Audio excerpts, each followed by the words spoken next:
하나님이여, 내 속에 정한 마음을 창조하시고 내 안에 정직한 영을 새롭게 하소서.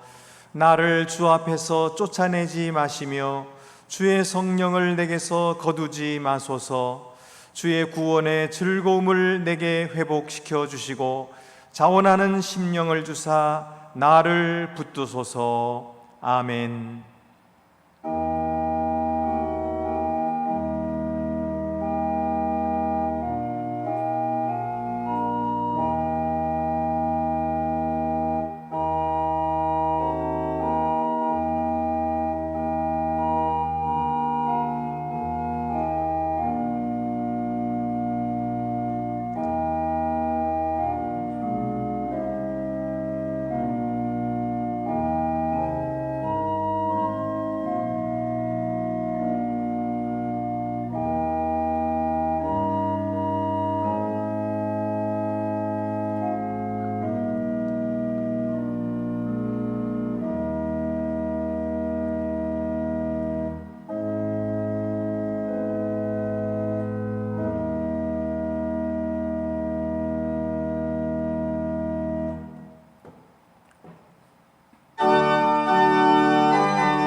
자비하신 하나님, 저희에게 결혼과 가정의 축복을 허락하셨습니다. 그러나 저희는 그 축복을 통해 하나님께 영광을 돌리지 못했습니다. 주신 축복에 대한 책임과 사명을 다하지 못하고 가정의 갈등과 소원함이 있었고 사랑하고 존경하지 못함으로 비통과 절망에 빠지게 되었습니다. 주여, 저희 허물을 용서하시고 다시 새로운 은혜를 내려 주시옵소서. 낮아져서 섬기시며 십자가의 희생으로 구원하시는 그리스도의 은혜로 가정이 천국으로 거듭나게 하여 주시옵소서. 지금은 하나님과 나만이 아는 죄를 생각하며 묵묵히 참회의 기도를 계속합니다.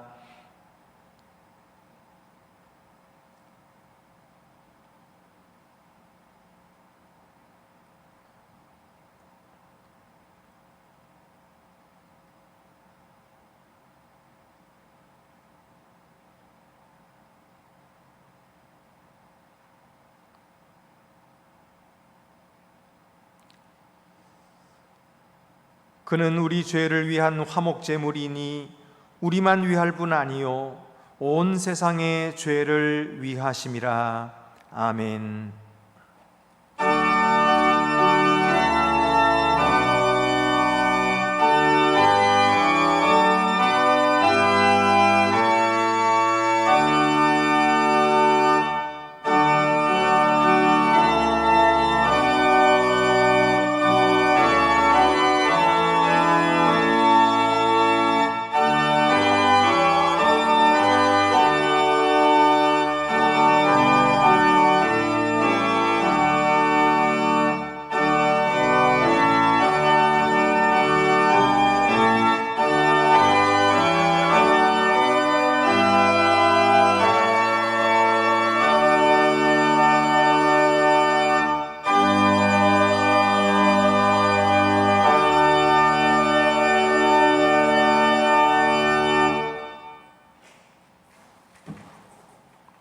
우리 예배를 기뻐 받으시는 사랑의 하나님 아버지, 거룩한 주일을 맞이하여 예배 자리로 나왔습니다. 코로나가 다시 극심하여 교회에서 모이지 못하고 각자의 처소에서 온라인으로 예배를 드립니다. 이 시간 온 마음과 정성으로 드리는 우리 예배를 받으시고 한없는 은혜를 내려 주시옵소서. 초대교회로부터 오늘에 이르기까지 교회의 역사는 고난과 시련으로 이루어 왔습니다. 예수님의 뒤를 따르는 길은 십자가의 길이었습니다. 수많은 믿음의 선진들은 그 십자가를 부여잡고 고난의 길을 선택하였습니다. 오늘 또 북한을 비롯하여 세계 곳곳에서는 기독교인을 향한 핍박이 여전히 줄어들지 않고 있으며 그리스도인이라는 이유로 불이익당하고 때로는 조롱과 배척을 감내해야만 합니다. 세상에 살아가지만 세상에 속하지 아니하고 구별된 우리들이기에 오늘 또 수많은 갈등과 고뇌로 의로운 싸움을 이어가고 있는 우리들을 긍휼히 여겨 주옵소서. 비록 이 시대 사망의 음침한 골짜기를 지날지라도 우리를 위하여 십자가의 고난을 이겨내신 예수님을 바라보고 오직 믿음으로 승리를 이루어가는 우리 모두가 되게 하여 주시옵소서. 5년 만에 열린 올림픽에 참가하여 선전을 펼치고 있는 우리 선수들을 위하여 기도합니다. 남은 기간 준비한 기량을 마음껏 펼칠 수 있도록 능력을 더하여 주시고 모든 여건을 주장하여 주옵소서. 모든 이념을 떠나 순수한 스포츠 정신으로 인류가 하나 되는 화합의 장이 되게 하옵소서. 8.15 광복의 그날이 다가옵니다. 지난날 우리 선조들이 일제로부터 당한 치욕과 고난을 잊지 않게 하옵소서. 수많은 유대인을 학살하였던 독일의 겸손을 본받지 못하고 진정한 사과나 반성의 모습은 감춘 채 여전히 만행을 일삼고 있는 일제의 모습은 분노를 넘어서 측은하기만 합니다. 70번에 7번이라도 용서하라고 하신 예수님의 가르침을 따르기를 원합니다. 용서와 화해로 양국의 성숙의 길로 나아가도록 인도하여 주옵소서. 자비하신 하나님, 그칠 줄 모르는 인간의 탐욕은 무분별한 개발로 이어져 지구는 상처를 입고 그 자전기능을 잃어가고 있습니다. 지구촌 곳곳에서는 코로나로 수많은 사람들이 죽어가고 있는데 기상이변까지 속출하여 가뭄과 폭염, 폭우로 많은 생명과 재산을 잃어가고 있습니다. 창조 질서를 무너뜨리고 불의한 청기로 살아온 우리들을 용서하여 주옵소서. 자비로우신 손길로 상처난 이 땅을 어루만져 주시고 치료하여 주시옵소서. 나라 안팎으로 어려운 시기를 지나고 있습니다. 우리 내적으로도 고립과 상실감으로 그 어느 때보다 영성이 흔들리고 있습니다. 지난날 우리에게 베푸셨던 그 으신 은혜를 되새겨보고 오늘 또 우리 곁에 계셔서 위로하시고 새 소망으로 충만케 하시는 우리 주님만을 의지하게 하옵소서. 우리 교회가 이 어려운 시기에 지역사회와 나라와 세계 속에서 소망의 빛이 되게 하옵소서. 열방을 향한 한국교회의 선교와 후원이 위축되지 않고 샘을 얻도록 도와주시옵소서. 지난날 우리는 교회 창립 110주년을 기념하여 다음 세대를 위한 교회 리모델링을 위하여 기쁨으로 헌금을 하였습니다. 코로나로 잠시 멈추었지만 새 길을 열어주셔서 은혜롭게 일을 이루어가게 하옵소서. 질병으로 고통받고 있는 교우들과 연로하신 교우들을 돌봐주시기를 원합니다. 새 힘을 주시고 영육간의 강감을 날마다 더하여 주시옵소서. 이 시간 목사님을 통하여 선포되는 말씀으로 그늘에 받기를 원합니다. 한 주간도 말씀 묵상과 기도로 더욱 거룩한 삶을 이루어가는 우리 모두가 되게 하여 주시옵소서. 우리 구주 예수 그리스도 이름으로 기도드립니다. 아멘. 하늘에 계신 우리 아버지, 아버지 이름을 거룩하게 하시며 아버지 나라가 오게 하시며 아버지의 뜻이 하늘에서와 같이 땅에서도 이루어지게 하소서. 오늘 우리에게 일용할 양식을 주시고 우리가 우리에게 잘못한 사람을 용서하여 준 것 같이 우리 죄를 용서하여 주시고 우리를 시험에 빠지지 않게 하시고 악에서 구하소서. 나라와 권능과 영광이 영원히 아버지의 것입니다. 아멘.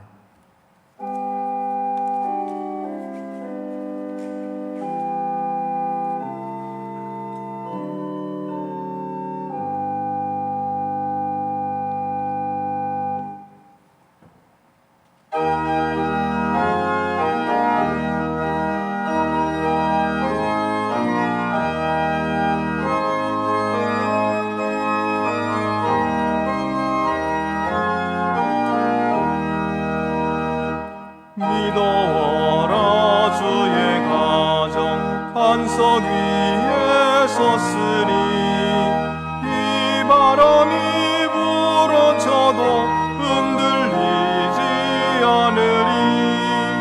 하나님을 믿는 마음 서로 믿는 마음 얼기설기 하나 되어 믿으면서 살리라. 평화롭다 주의 가정 아늑하다 그품이 따뜻하고 포근하여 마음 먹고 쉬리라. 미소하는 얼굴들에 주의 마음 서리여 하늘 평화 풍기면서 서로 살리라. 즐거워라 주의 가정 사랑의 샘 솟는다. 메마른 땅 적시어라 물이 올라 꽃핀다. 너도 나도 어깨 펴고 노래하며 즐기니 이웃들이 형제로다 내 몸처럼 아끼리.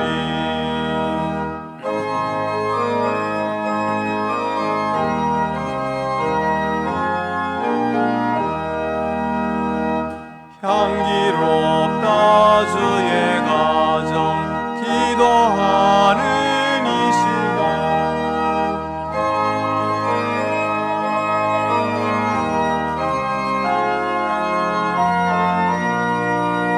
떠오르는 몸과 마음 온누리의 향기라. 흐뭇하게 퍼져가는 온누리의 향기라.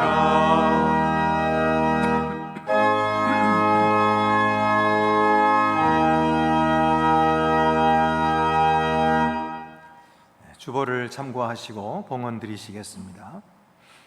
주 우리 하나님께 감사함으로 예물을 드립시다.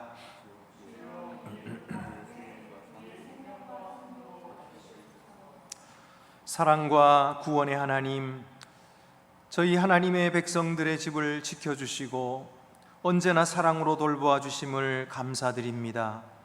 부족한 저희들에게 진리를 알게 하시어 참되게 살게 하시고 그리스도의 사랑을 깨닫고 믿음으로 주를 섬기는 가정들이 되게 하심을 감사드립니다. 짝믿음의 가정들을 위로하시고 주의 능력으로 힘을 주시어서 어려움을 넉넉히 견디고 승리하게 하여 주시옵소서. 주신 은혜들을 세어보며 감사함으로 예물을 드리오니 기쁘게 받으시옵고 코로나와 무더위로 힘겨운 주의 가정들을 붙들어 주시옵소서. 우리 주 예수 그리스도의 이름으로 봉헌 기도 드립니다. 아멘. 모두 자리에 앉으시겠습니다.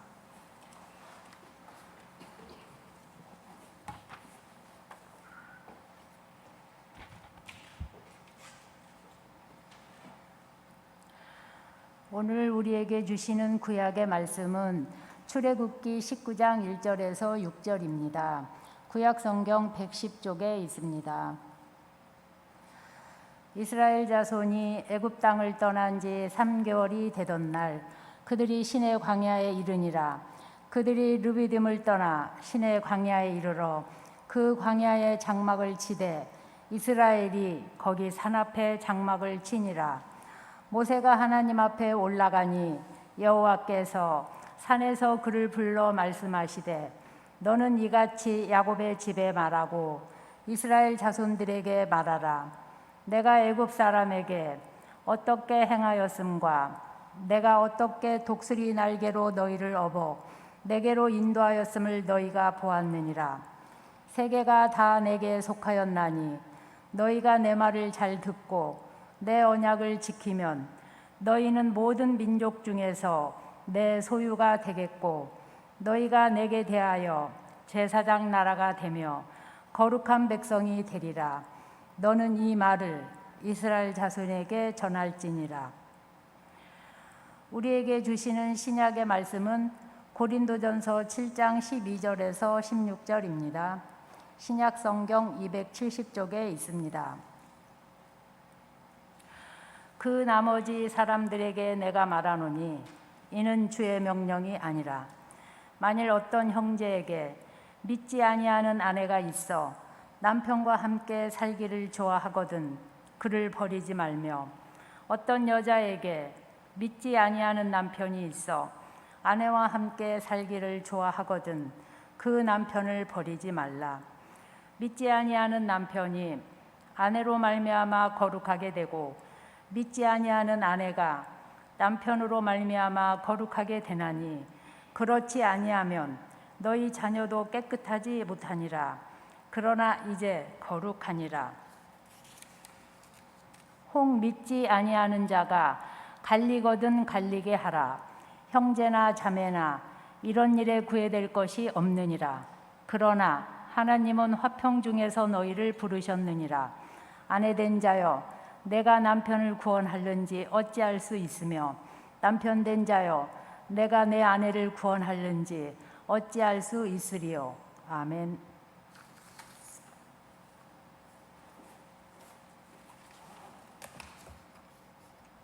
우리에게 주시는 복음서 말씀은 마태복음 23장 10절에서 15절입니다.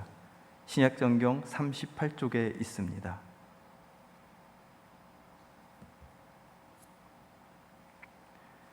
또 지도자라 칭함을 받지 말라. 너희 지도자는 한 분이시니 곧 그리스도시니라. 너희 중에 큰 자는 너희를 섬기는 자가 되어야 하리라.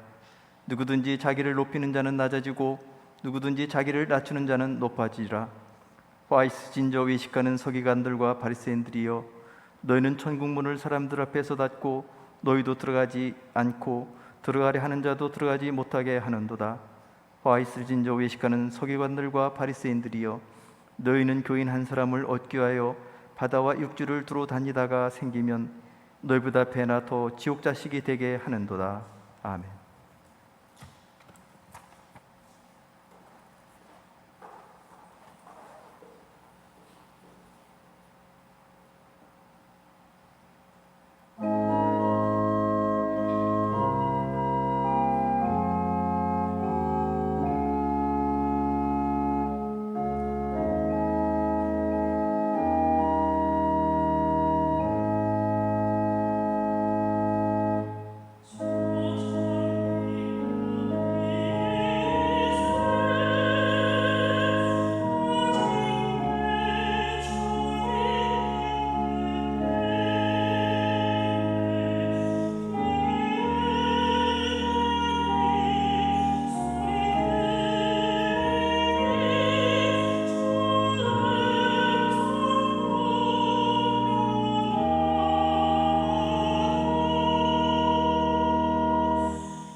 예배하는 가정, 모이는 교회라고 하는 올해의 표를 따라서 매월 첫째 주일은 가정을 생각하는 말씀을 함께 나누고 있습니다. 오늘은 짝믿음의 가정을 위한 기도, 이런 제목으로 하나님 말씀을 함께 나누려고 합니다. 짝믿음인 어떤 여집사님의 간증을 한 가지 소개해 드리려고 합니다. 최근 남편으로부터 이혼하자는 말을 들었습니다. 그러다가 어느 권사님의 도움으로 작정 기도를 하게 되었습니다. 남편이 축복의 통로라고 하시는 그 권사님이 중보 기도를 해야 한다고 하는데 그 권사님의 말씀에 처음에는 반감이 들었습니다.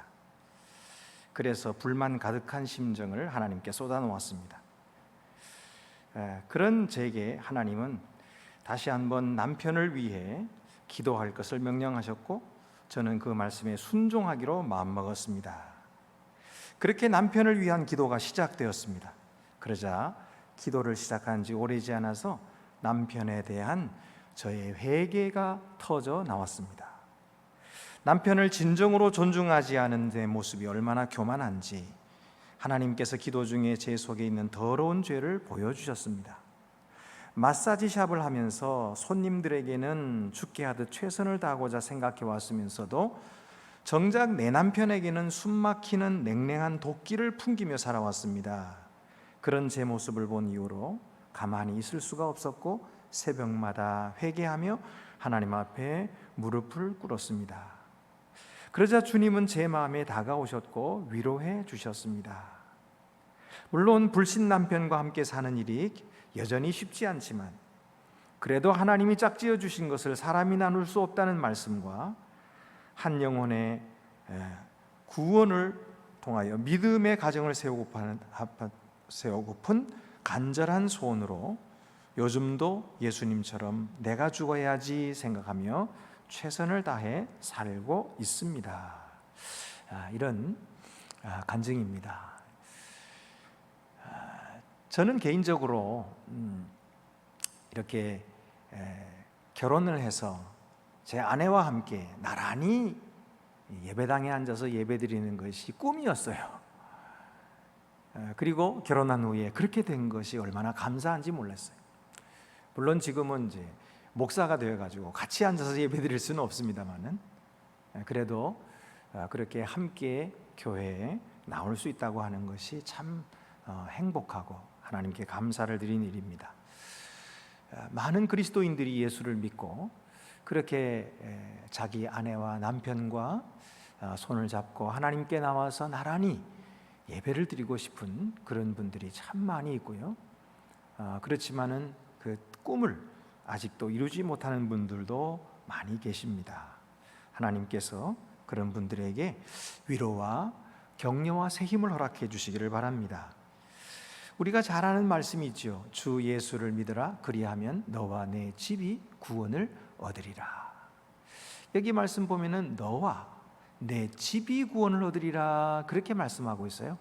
하나님의 구원이라고 하는 것은 개인을 통해서 가정에까지 미친다 하는 것을 알 수가 있죠. 오늘 우리가 구약의 말씀 출애굽기 19장 3절의 말씀에도 보면은 너는 이같이 야곱의 집에 말하고 이스라엘 자손들에게 말하라 이렇게 말씀하고 있어요. 야곱의 집은 바로 하나님께서 이스라엘 자손들을 하나의 가정으로 보시고 계시는 거죠. 그래서 그 가정에서 태어난 자손들에게는 무조건 할례를 주라 그렇게 말씀했어요. 하나님의 언약의 백성이 됐다는 말이죠. 그처럼 하나님께서는 한 가정을 통째로 하나님의 공동체로 만드는 것을 기뻐하시는 것입니다. 그러면 여러분 우리가 짝믿음의 가정을 위해서 어떤 기도가 필요할까요? 첫 번째로는 짝믿음의 가정은 지지의 기도가 필요합니다. 지지해 주는 거죠. 붙잡아주고 그리고 격려해 주는 그 기도가 필요합니다. 짝믿음은 이상한 일도 아니고 잘못된 일도 아닙니다. 한 가정이 전도되는 과정에서 자연스럽게 나타나는 현상이지요. 고린도 교회에도 짝믿음의 가정들이 많이 있어서 사도 바울은 그들을 위한 가르침을 주셨습니다. 당시에 고린도 교회 성도들은 모두 다 새로 예수를 믿고 구원받은 그런 사람들이었습니다. 그러다 보니까 부부가 같이 믿는 가정도 있었지만은 그렇지 못한 가정들도 많이 있었습니다. 그런데 그들 중에는 이렇게 믿지 않는 자들과 함께 살아서는 안 된다, 예수를 믿었으면서 믿지 않는 자와는 이제는 결별을 해야 된다, 갈라서야 한다, 이렇게 주장하는 사람들이 있었어요. 왜냐하면은 믿는 자들이 믿지 않는 배우자로 말미암아 부정하게 된다고 생각했기 때문입니다. 그래서 오늘 바울은 고린도전서 7장 12절에서 13절에 이렇게 말씀하고 있습니다. 그 나머지 사람들에게 내가 말하노니 이는 주의 명령이 아니라 만일 어떤 형제에게 믿지 아니하는 아내가 있어 남편과 함께 살기를 좋아하거든 그를 버리지 말며, 어떤 여자에게 믿지 아니하는 남편이 있어 아내와 함께 살기를 좋아하거든 그 남편을 버리지 말라. 믿지 않는 배우자라고 해서 버리지 말라라고 말씀하십니다. 그 이유가 무엇입니까? 바로 다음 14절에 보면은 믿지 아니하는 남편이 아내로 말미암아 거룩하게 되고 믿지 아니하는 아내가 남편으로 말미암아 거룩하게 되나니 그렇지 아니하면 너희 자녀도 깨끗하지 못하니라. 그러나 이제 거룩하니라. 여러분, 그들이 믿지 않는다고 해가지고 남편이나 아내를 버리지 말아야 할 이유가 바로 여기 있어요. 그들 때문에 믿는 자가 더럽혀지거나 속되게 되는 것이 아니라 오히려 믿는 자로 말미암아 믿지 아니하는 배우자가 거룩하게 된다고 말씀하기 때문이에요. 어떻게 배우자가 믿는 배우자 때문에 거룩하게 될 수가 있을까요? 이것은 두 가지로 설명할 수가 있습니다. 첫 번째는 믿지 않는 배우자라 할지라도 이 믿는 배우자가 주는 선한 영향력 때문에 그가 거룩해질 수 있다는 것이죠. 믿지 않는 자라도 믿는 자와 함께 계속해서 같이 살면은 믿는 자가 하나님을 섬기는 그 모습을 보게 됩니다. 하나님을 섬길 때 얼마나 간절한 마음으로 하나님께 기도하고 하나님을 의지하고 그리고 그 뜻대로 살려고 애를 쓰는가 하는 그 모습을 보면서 믿지 않는 자도 큰 영향을 받게 돼요. 그래서 깨끗해지는 것이죠. 이런 도덕적인 영향 때문에 그들이 거룩해진다, 이렇게 해석이 되는 것입니다. 또 두 번째는 뭐냐면 그리스도인에게 약속하신 하나님의 축복이 그 그리스도인 개인에게만 머무는 것이 아니라 그와 함께 사는 가족들에게도 함께 부어지기 때문입니다. 여러분, 하나님께서는 한 사람을 통해서 다른 사람 모두를 구원하기를 기뻐하세요. 이 바울이 전도 여행을 했을 때에 배를 타고 가다가 풍랑에 만났거든요. 바울은 죄수였어요. 그런데 하나님께서 그 풍랑을 만난 배의 모든 사람들을 다 구원해 주십니다. 왜 그렇습니까? 바로 바울을 살리기 위해서예요. 바울을 살려서 로마에 가서 복음 전파하도록 하기 위해서 그 배에 탄 사람 한 사람도 생명을 손상하지 않을 것이라고 약속해 주시고 그들을 모두 살려주시는 것을 보게 돼요. 여러분, 우리가 예수 믿는 사람이 한 사람뿐이라도 그 가정이 구원받게 될 줄을 믿으시기 바랍니다. 나 혼자 예수 믿고 나 혼자 교회 다니는 것, 이것이 참 힘들고 어려운 일이지만은 그러나 실망하지 마세요. 낙심하지 마세요. 하나님의 축복이 그에게만 있는 것이 아니라 그 사람과 함께 사는 모든 가족들에게 임하기 때문입니다. 어떤 분들은 배우자가 교회를 안 나오는데 예수 안 믿는 건 아니에요. 세례도 받았고요. 그리고 자기 입으로 믿는다고도 그래요. 그런데 교회는 안 나와요. 다른 교회 나가요. 그리고 또 교회 안 나와요. 이제 그런 분들이 있어요. 그런 분들도 짝믿음의 가정이라고 할 수 있을까요? 물론 예수를 믿기 때문에 구원은 받았겠죠. 그러나 함께 교회를 나오지 못한다고 하는 그런 의미에서 짝믿음이라고 할 수 있을 것입니다. 그런 분들은 너무나 오랫동안 자기 배우자를 위해서 기도하고 전도하느라고 애써가지고 그만 지쳐버렸어요. 그래서 아휴, 그냥 이렇게 사는 것이 하나님의 뜻이 아닐까요? 그렇게 생각하기도 하고요. 아유, 내가 지금 너무 많이 욕심 부리는 거 아닐까요? 하나님이 주신 것도 많은데 그저 내 배우자까지 구원하게 해달라고 하는 것은 내 욕심 아닐까요? 그렇게 말하시는 분도 계세요. 그런데 여러분, 하나님의 뜻을 그렇게 쉽게 단정해서는 안 됩니다. 하나님의 뜻은 모든 영혼들을 구원하는 데 있어요. 내 배우자를 구원했다고 해가지고 내가 무슨 이득을 보는 것이 있겠어요? 그러나 그것이 하나님께서 원하시는 일이기 때문에 우리는 포기해서는 안 되는 거예요. 끝까지 그 일을 위해서 우리가 수고하고 기도하기를 멈추지 말아야 하는 것입니다. 그래서 이 짝믿음의 가정을 위해서는 지지하는 기도, 중보하는 기도, 그들을 격려해 주는 그런 기도가 필요한 거예요. 두 번째로는 그들이 신앙적으로 하나되도록 이렇게 기도해야 됩니다. 어떤 분들은 짝믿음의 이유를 부부 갈등에서 찾는 분들이 있어요. 부부 사이에서 뜻이 하나 되지 못하고 마음이 합하지 못하고 그리고 서로의 의견의 차이를 좁히지 못하고 그리고 계속해서 평행선만 달리고 있으니까 이런 인간적인 이유 때문에 신앙에 있어서도 하나 되지 못한다, 이렇게 설명하는 거죠. 그 설명에도 일리가 있어요. 남편이라고 하면은 리더십을 발휘해가지고 아내를 자기 믿는 교회로 데리고 나올 수 있어야지. 그게 마땅하지 않겠어요? 또 아내라면은 남편을 잘 섬기고 또 그의 기분도 잘 맞춰줘서 이렇게 아들 다루듯이 이렇게 잘 구슬러 가지고 그 교회를 데리고 나오는 이런 그 기술도 있어야지 되지 않겠습니까? 그런 말도 물론 일리는 있습니다. 우리가 물론 그런 노력도 게을리하자는 말은 아니에요. 필요합니다. 그러나 구원이라고 하는 것은 이것은 오직 하나님의 은혜로 주어지는 거예요. 이 구원이라고 하는 것은 인간적으로 할 수 있는 일이 아니고 이것은 영적인 일인 것입니다.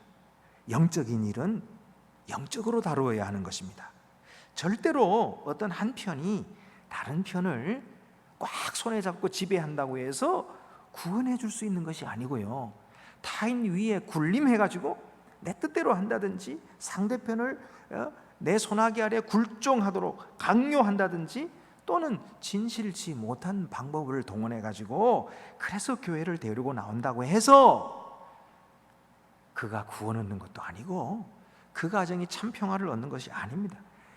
만약에 그렇게 해가지고 된다면 그것은 거짓에 의한 평화요, 그것은 힘에 의한 평화이지 참된 평화가 아닌 것이죠. 부부의 하나됨은 어디까지나 신앙에서 찾아야 합니다. 부부의 하나됨은 어디까지나 참된 복음의 삶에서 찾아야 하는 것입니다. 구원은 말씀으로 이루어지는 것입니다. 그러므로 이 말씀이 내 사랑하는 배우자에게 마음에 닿도록 그렇게 전할 수 있어야 됩니다. 그러나 우리가 자칫하면 말씀을 나에게 적용하기보다 상대에게 적용하기가 쉬워요. 예를 들면은 에베소서 5장 22절 말씀에 아내들이여 자기 남편에게 복종하기를 주께 하듯 하라, 이런 말씀 있잖아요. 이 말씀을 자기에게 적용하지 않고 남편들이 말이죠, 아내에게 다 적용하면서 이거 보라고, 아내들이여 남편에게 복종하라 그랬지 않았냐고. 당신이 나에게 복종 안 하니까 지금 우리 가정이 불행한 거 아니냐고 이렇게 이야기를 하는 그런 분이 있을 수가 있어요. 그런데 그런 말을 들은 아내는요, 할 말이 없겠어요? 아내들도 할 말이 많아요. 그 다음 말씀 보세요. 25절에 남편들아 아내 사랑하기를 그리스도께서 교회를 사랑하시고 그 교회를 위하여 자신을 주심같이 하라 하셨잖아요. 그러니까 당신이 나를 먼저 사랑해야지. 그러면서 또 남편에게 왜 이렇게 하나님 말씀대로 안 하느냐고 아내도 할 말이 많은 거예요. 그러니까 이렇게 하면은 이것이 하나님의 말씀이 그 마음에 닿을 수가 없어요. 이렇게 되면 둘의 뜻이 하나가 될 수도 없고 평생 평행선을 달리는 거예요. 그리고 서로를 위해서 수고하면서도 서로 위로받지를 못해요. 그렇기 때문에 마음이 지치게 되고, 심지어는 예수 믿는다 하면서도 그 가정생활에 본이 안 되는 불행한 가정을 이룰 수밖에 없는 것입니다. 여러분, 그러면 어떻게 해야 합니까? 말씀을 어떻게 받아야 합니까? 말씀을 복음으로 받아야 합니다. 그래서 세 번째로 복음 안에서 사랑이 임하도록 기도해야 됩니다. 에베소서 말씀을 다시 한번 보세요. 복음을 깨닫고 다시 읽어보세요. 말씀을 사랑으로 이해하게 되죠. 본문은 누가 누구에게 권리를 주장하도록 쓰여진 것이 아니에요. 오히려 반대로 자기의 권리를 내어주라고 말씀하고 계시는 거예요. 이 말씀 앞에 있는 대전제가 되는 말씀이 바로 앞에 있는 에베소서 5장 21절 말씀이에요. 에베소서 5장 21절에 뭐라고 되어 있습니까? 그리스도를 경외함으로 피차 복종하라, 이렇게 되어 있어요. 그리고 나서 아내들이여 남편에게 복종하라, 이렇게 되어 있기 때문에 피차 복종이 먼저인 거예요. 그러니까 남편도 아내에게 복종해라, 이 말이에요. 아내만 남편에게 복종하는 것이 아니에요. 그리스도의 법은 피차 복종인 것입니다. 서로에게 복종하고 서로에게 종노릇하고 서로를 섬기고 서로에게 희생하고 서로를 사랑하라, 이렇게 말씀하신 것이지, 이 말씀을 갖다가 남에게 들이대면서 비판하라, 판단하라, 공격하라, 그렇게 주어주신 것이 아닙니다. 자신에게 이 말씀을 적용하고 자신을 돌아봐야 됩니다. 우리는 예수님처럼 사랑했는가? 우리는 예수님처럼 복종했는가? 우리는 예수님처럼 희생했는가? 이렇게 보고, 이렇게 자기에게 들여다보고 다시 한번 읽어보세요. 에베소서 5장 23절에 남편이 아내의 머리됨이 그리스도께서 교회의 머리됨과 같음이니 그가 바로 몸의 구주시니라. 여러분, 이 말씀을 가만히 보면은요, 몸을 구원하신 주님, 몸된 교회를 구원하신 주님께서 어떻게 구원하셨어요? 사랑으로 그 교회를 사랑하시고 그 교회를 희생하시고 자기를 버리시고 온전히 교회를 위해서 생명 바치심으로 교회의 머리가 되셨어요. 그리고 교회의 구원자가 되셨다, 이 말씀이에요. 그러니까 이처럼 남편도 아내에게 그렇게 하라는 얘기예요. 그러니까 남편을 그리스도의 자리까지 높였어요. 여러분, 남편 된 여러분들이요, 성경은 우리를 그리스도의 자리까지 높였어요. 그렇다면 그리스도의 자리에 앉은 우리가 어떻게 행해야 될까요? 그리스도의 자리에 앉은 사람답게 예수님처럼 아내를 위하여 생명 바쳐 희생해야 마땅합니다. 목숨 바쳐 사랑하는 것이 옳습니다. 아내를 위해서 생명 바쳐 헌신하고 그를 구원하라, 이렇게 말씀하시는 거예요. 여러분, 대체로 보면 어떤 남편들은요, 아내가 기도하지 않고 아내가 하나님을 우습게 여기고 아내가 믿음에서 떠나고 그런 것을 아내 책임으로만 생각해요. 그걸 내가 어떻게 합니까? 이렇게 말하시는 분들이 계세요. 그러나 그렇지 않아요. 그리스도께서 성도들을 어떻게 여기셨습니까? 성도들의 구원을 자기 생명보다도 더 귀하게 여기서 자기 책임이라고 생각했어요. 여러분, 아내가 교회를 나오지 않는 문제는 사실은 아내의 책임도 있지만 남편의 책임도 있다는 사실을 우리가 솔직하게 인정해야 돼. 하나님 앞에 인정해야 돼. 그리고 하나님 앞에 내가 대신 회개해야 돼. 가정의 제사장으로서 내가 회개하는 그 일에서부터 시작되는 것입니다. 아내가 먼저 예수를 믿었습니까? 그렇다면 아내를 하나님께서 제사장으로 세우셨어요. 그러면 아내가 제사장으로서 남편을 위해서 대신 회개해야 됩니다. 나의 죄를 회개하듯이 회개해야 돼. 그럴 때에 놀라운 기적이 일어납니다. 구원이 일어나는 거죠. 24절 말씀에도 보면 그러므로 교회가 그리스도에게 하듯 아내들도 범사에 자기 남편에게 복종할지니라. 아내들 남편이 믿든지 안 믿든지 오늘 이 말씀부터 실천해야 돼요. 그래서 남편을 구원하려면 내가 먼저 말씀에 복종해야 돼요. 남편에게 복종해야 돼요.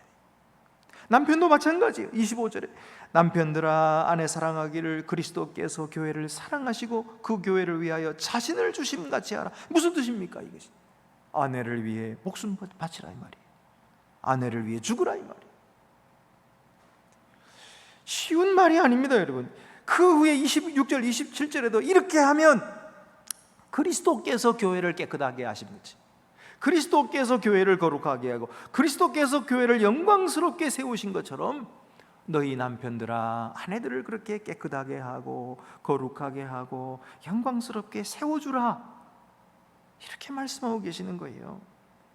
그러니까 대체로 보면 저도 그렇습니다만 아내들 앞에서 자존심 세우려고 하잖아요. 조금 자존심 무너지면 그냥 화를 내고 막 그러죠. 여러분, 그런데 우리 주님은 우리를 위해 그렇지 않으셨거든요. 그러므로 우리들도 아내를 사랑하여서 거룩하게 영광스럽게 세워주라. 그러면 아내들도 남편을 존경하게 됩니다. 여기에서 구원이 샘솟는 것입니다. 고린도 교회 성도, 어떤 성도들은 그리스도를 더 잘 섬기는 마음에서 이방 배우자들과 이혼해야 된다 그렇게 여겼지만은 바울은 결혼은 그런 것이 아니다. 결혼은 헌신이다. 그리고 그 결혼이 헌신임을 재확인하고 있어요. 15절 하반절부터 16절 보면은 혹 믿지 아니하는 자가 갈리거든 갈리게 하라. 형제나 자매나 이런 일에 구애될 것이 없느니라. 그러나 하나님은 화평 중에서 너희를 부르셨느니라. 하나님께서 두 사람을 짝지어 주신 거예요. 그가 비록 믿지 않는 자라 할지라도 하나님께서 짝지어 주셨다고 하는 이 사실이 훨씬 더 큰 것이에요. 그래서 그 남편이 어찌하든지 거기 매이지 말고 하나님께 순종하라. 그 아내가 어찌하든지 거기에 매이지 말고 하나님께 복종하라, 이 말씀이에요. 그래서 16절에도 보면 아내 된 자여 네가 남편을 구원할는지 어찌할 수 있으며 남편 된 자여 네가 아내를 구원할는지 어찌할 수 있으리요. 하나님은 오히려 네가 남편을 구원하게 될 것이다, 네가 아내를 구원할지도 모른다 그러면서 격려해주고 그러면서 힘을 북돋아주고 계시는 거예요. 여러분, 그러므로 결혼을 계획하신 하나님께서는 이 믿는 자의 태도, 이 믿는 자의 태도가 상대가 나에게 어떻게 하든지 간에 상관없이 하나님 앞에 하나님이 세우신 결혼의 도를 따라서 화평을 추구하면 하나님께서 그 가정에 은혜를 베풀어 주시고 하나님께서 그 가정에 구원을 베풀어 주실 줄 믿으시기를 바랍니다. 오늘 우리가 읽은 복음서 말씀 마태복음 23장 13절과 15절, 그 다음에 그 이유도 보면은 이게 화 있을진저, 예수님께서 이 바리새인들에게 막 진노를 내리시는, 저주하시는 이런 말씀을 하십니다. 왜 그렇게 하시네요? 화 있을진저 외식하는 서기관들과 바리새인들이, 서기관들과 바리새인들이 외식하기 때문에 그래요. 외식하기 때문에. 외식이 뭡니까? 외식은 겉다르고 속다르, 겉을 번드르르하게 꾸미는 것을 외식이라고 해요. 속은 그렇지 않으면서, 속은 더러우면서 겉으로만 좋은 척 하는 거예요. 그들은 종교 지도자들로서 백성들에게 많은 영향을 주는 사람들이었어요. 신앙의 모범이 되어야 할 사람들이었어요. 그런데 그들이 겉다르고 속다르게 생활했던 거예요. 그들은 민족을 위해서 기도한다 그러지만은 사실은 그들의 그 겉다르고 속다른 이 외식이 민족을 패망으로 끌고 가고 있었던 것입니다. 유대 민족을 위해서 그들은 기도한다고 말했지만은 정작 자기들의 가정들은 행복하지 못했어요. 집 밖에서는 존경받으면서도 집 안에서는 존경받지 못했습니다. 남들에게는 사랑하라 말하면서도 자기 집안에는 사랑이 없었습니다. 예수님은 이 위선을 가리켜서 누룩이라 이렇게 말씀하는 거예요. 누룩이 뭐예요? 누룩이 밀가루 속에 들어가가지고 그것을 부풀어 오르게 만드는 거예요. 속은 텅텅 비는데 겉에는 대단히 큰 것처럼 만들어버리는 거예요. 이게 바로 누룩이에요. 겉으로는 번들어하게 굉장히 믿음 좋은 것 같고 그렇지만 속에는 하나도 사랑도 없고 기쁨도 없고 자원함도 없고 억지로 끌려다니는 불행한 신앙생활, 불행한 가정생활, 이것이 바로 외식이다 말이에요. 예수님은 이런 외식을 그런 것을 조심하라 이렇게 말씀했어요. 이 외식이 바로 공동체를 위선으로 부풀게 하고 타락시킨다. 한 지도자의 위선이 그 공동체를 다 타락시킨다는 거예요. 그래서 이 위선을 조심하라 이렇게 말씀하십니다. 오늘 우리는 바리새인들을 절대로 본받아서는 안 됩니다. 말로만 사랑한다 하면서 행동으로 사랑하지 못하면 이들보다 결코 낫다고 할 수 없을 것입니다. 그러나 주님께서는 이어서 무엇을 말씀하십니까? 39절 말씀에 보면은 찬송하리로다 주의 이름으로 오시는 이여 하는 소리를 들을 때가 올 것이라 그랬어요. 찬송하리로다 주의 이름으로 오시는 이여, 이 무슨 말씀입니까?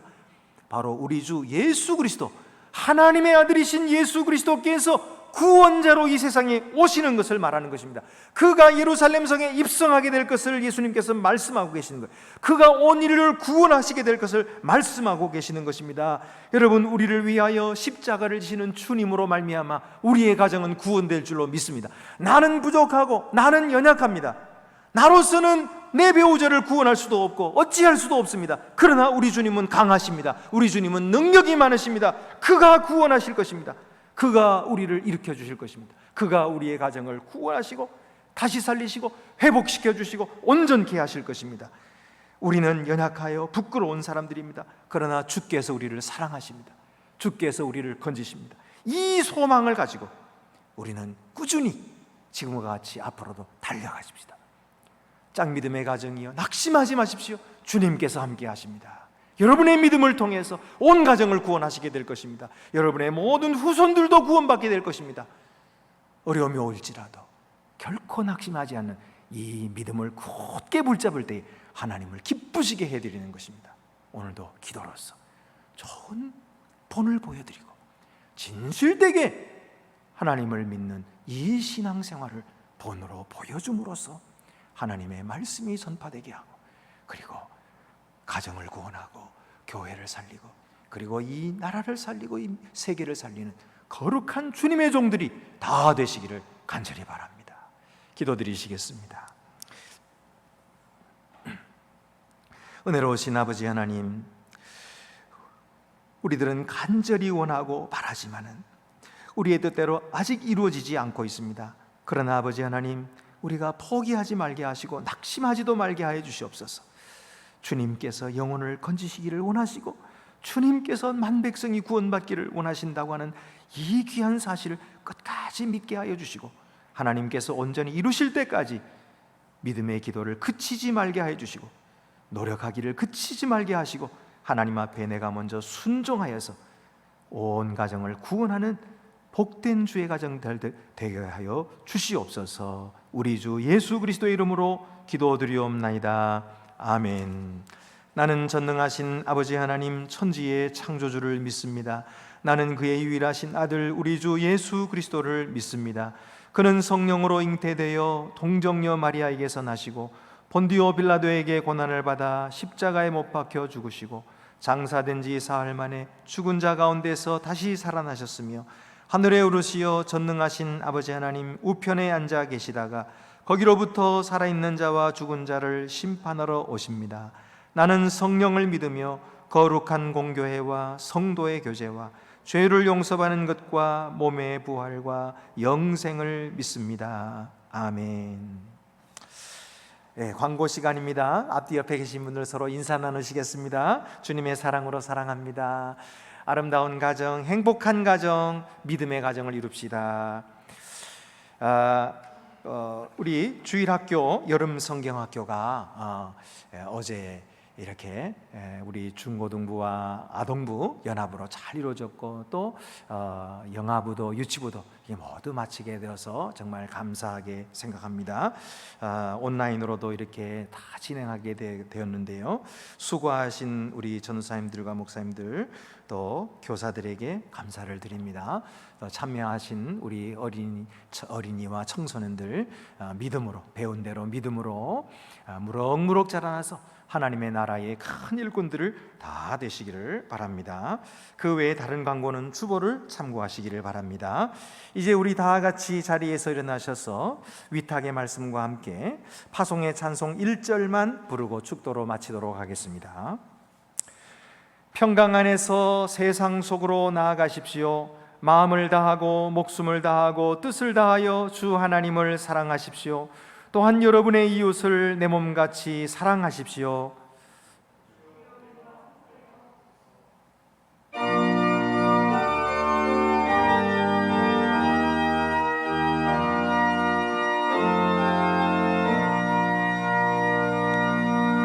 주님의 평화가 우리의 만남 속에 넘치게 하소서, 넘치게 하소서. 평화의 주여, 평화의 주여, 주님의 나라가 우리 가운데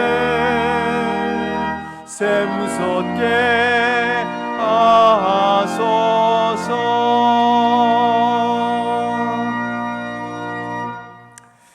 이제는 죄와 절망에서 우리를 건지시려고 십자가 위에서 목숨 버리신 우리 주 예수 그리스도의 은혜와 모든 것을 아끼지 아니하시고 우리를 위해 내어주시는 아버지 하나님의 극지하신 사랑과 주의 가정들을 지키시고 인도하시는 성령의 교통하심이 거룩한 주일을 기억하여 지키는 하나님의 백성들과 그 가정들을 위해 이제로부터 영원토록 함께 계시옵기를 간절히 축원하옵나이다.